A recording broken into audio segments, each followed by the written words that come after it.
I ran into this last week. Here's what fixed it for me. If you need to transfer money from Klarna to Stripe, follow these simple steps to get it done smoothly. Step 1. Log into Klarna. Start by accessing your Klarna account through their website or app. Make sure you have your login credentials ready. Step 2. Navigate to the transfer section. Once logged in, look for the transfer or payments section in the menu. This is where you can initiate the money transfer. Step 3. Select the amount. Enter the amount of money you wish to transfer to your Stripe account. Double check that you have sufficient funds in your Klarna balance. Step 4. Enter Stripe details. Input your Stripe account information, including your email or account number, to ensure the funds are directed correctly.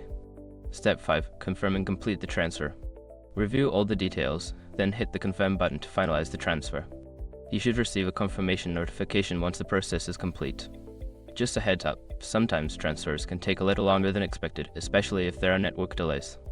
If you don't see the funds in your Stripe account within a few hours, check your Klarna transaction history for any issues. I hope this helps you with your transfer. If you have any questions, feel free to ask.